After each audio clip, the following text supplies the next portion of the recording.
Okay, so let's look at the practical you are going to do in this lesson.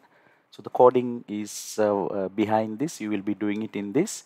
So at the end of this lesson, you will be able to learn about uh, using form validations, such as when I press the button without username and password, it does the form validations telling username is required.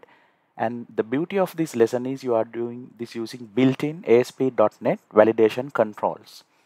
So once you put a username, then it works. And then let's say if you try to run it with a password, it will not allow you to get into the system.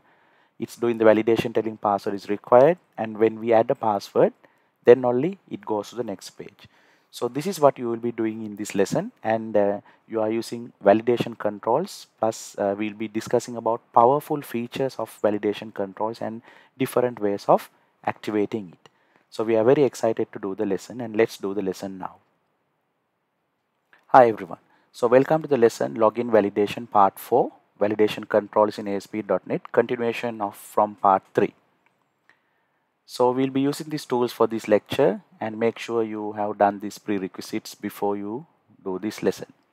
So in this lesson, we'll be continuing the form validation, and we'll be continuing the unobtrusive validation mode from the previous lesson. And in the previous lesson, you saw we got an error. So there are three ways to avoid that error. So what you have to do is there are three ways to enable the unobtrusive validation in your web application. So why we got the error in the previous lesson is because we have not enabled the unobtrusive validation mode in our web application. So let's start with the first one, to enable it using the web config file. Okay, so let's go to the web config file and enable it now. So this is the project from the previous lesson.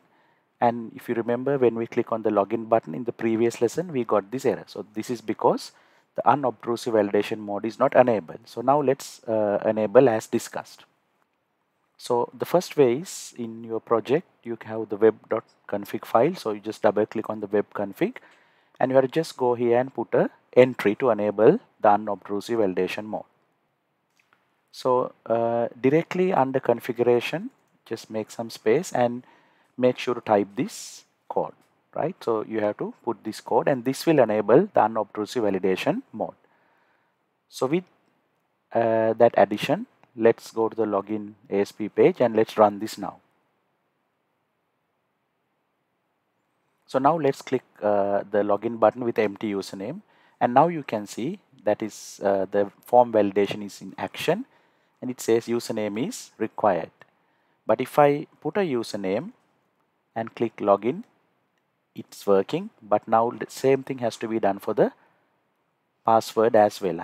I need to say, when I click on the login, I need to say password is required. So for that, I have to add another validation control to the password. So let's do it now. And also this message, I would like to get it in red color. So let's put a font color in red. Okay, let's do that now. So it is simple to change the color. You just go to the design and just click on this, and as we have done, click on the color palette and select red. Awesome, right? And now we would like the same thing to be done for the password.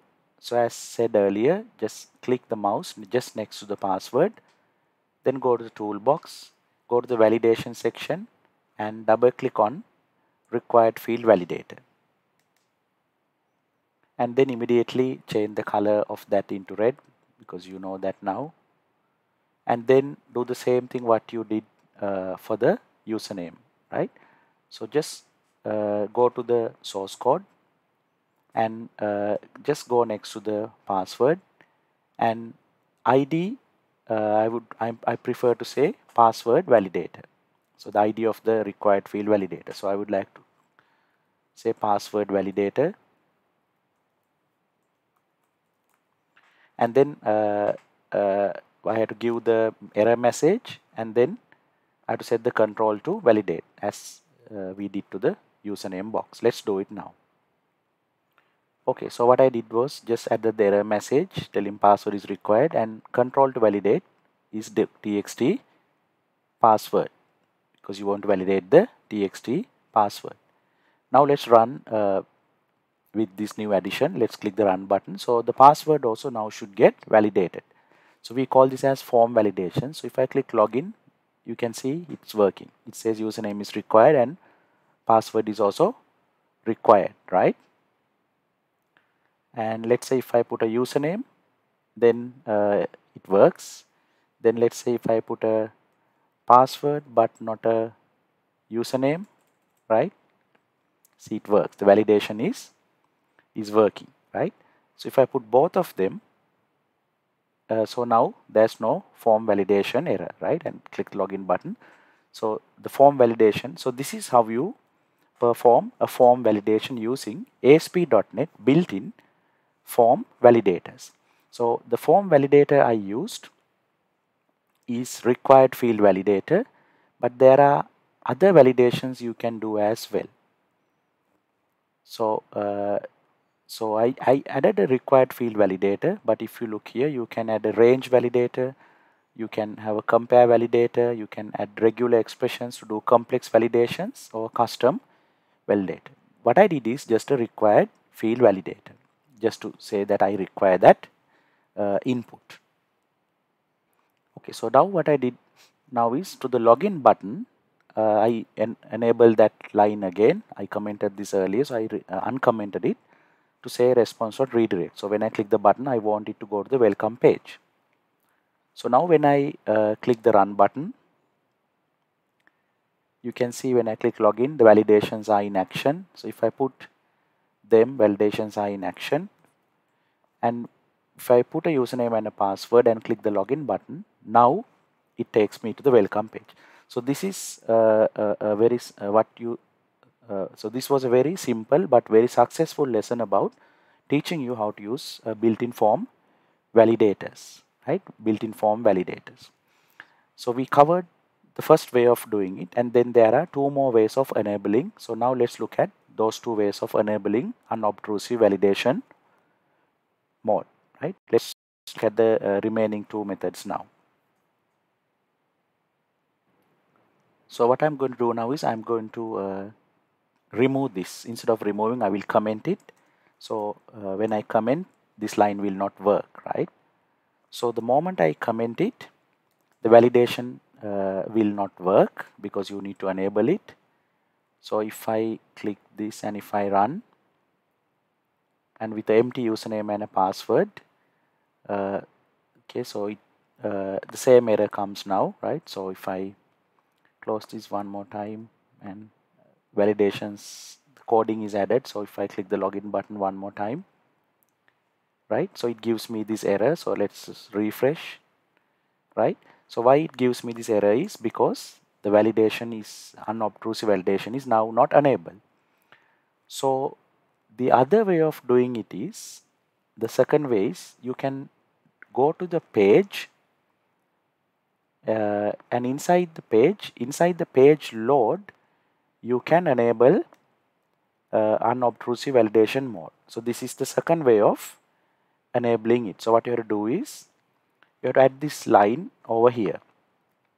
You have to say validation settings dot unobtrusive validation mode equal unobtrusive validation mode dot none unobtrusive validation. So this is the second way of enabling it. So now let's see if this works. So let's click the run button. Earlier it didn't work. So now let's click the run and let's click this. So now you can see it's back in action. That is the second way. Then there's a third way of doing it, right? So the third way of doing it is to add it to a global file. When I say global file, that is a standard file in ASP.NET called global.asax. So what you can do is into the global.asax file, you can add application-wide lifecycle events. I will show it to you now.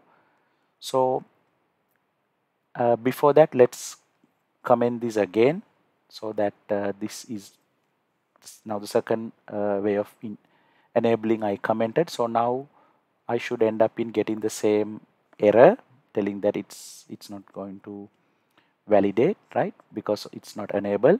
So the third way of enabling it is to add a global file.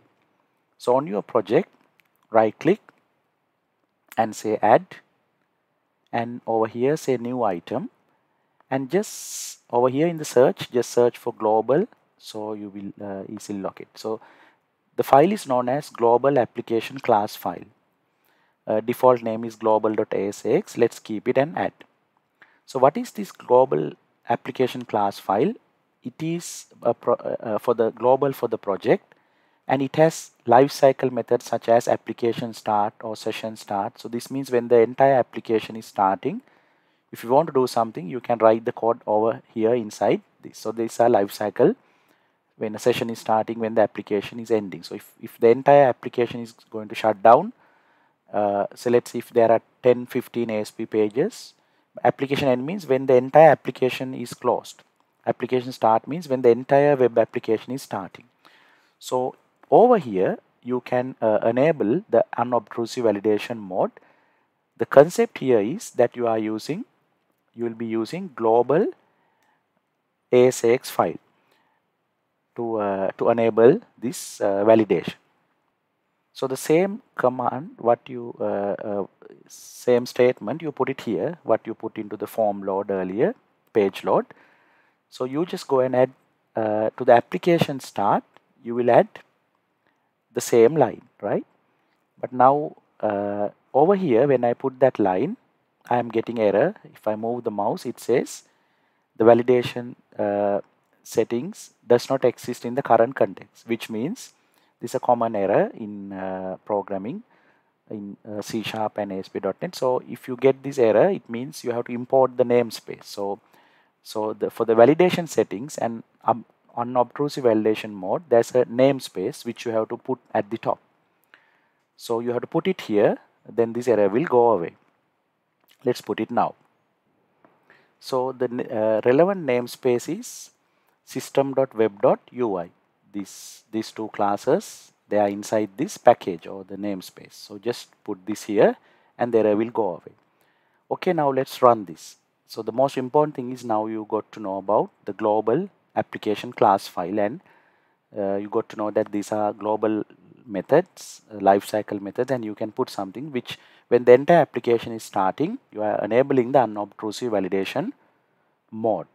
So let's click the run button and see whether this is working, and this is the third way of enabling stuff. So you can see now it's in action. So this is form validation in action, and this the beauty of this is done using ASP.NET validation controllers. Now the powerfulness of this concept is when you do it like this using validation controls, this validation will happen at the client side. Now remember, when you got a form like this, always keep in mind, whenever possible, try to run the validation in the client side. When I say client side, this is a web application. So when a client connect to this web application from a client web browser, this application is running on the client web browser. So certain technologies you use to develop web applications will get processed at the client side, and certain technologies will get processed at the server side. For example, your HTML code will get processed in the client browser. Your JavaScript code will get processed in the client browser. But your ASP.NET code and C# code gets processed at the server side. Now, when you have a form validation like this, it is good to process it at the client side, so you are not unnecessarily going a trip to the server to do the validation, plus you are not unnecessarily using server resources. Normally, when you do this form validations using JavaScript, that is what happens. Because when you use JavaScript and do these form validations, it will execute at the client side. Now, in the previous lessons, what we did, when we did this validation using C# coding without using these validation controllers, when we did it in our previous couple of lessons, what happened was the validation got executed at the server side, which is not good. So now with this lesson, when you add validation controls, the powerfulness of this and the beauty of this is when you put validation controls, the validation will get executed at the client side if the client browser is enabled with JavaScript. If the client browser is allowing JavaScript, even though you didn't write JavaScript, this framework will make sure that these validators, all the validation controls will get executed at the client side, so that you don't have to go a trip to the server, and also you don't unnecessarily use resources of the server. So that is another advantage of using validation controls. So with that, we'll learn about completed about form validations and unobtrusive validation mode, and we learn about 3 ways of enabling. Also, you learn that the validation now happens at the client side, which is a very powerful feature. So we successfully completed a login form validations.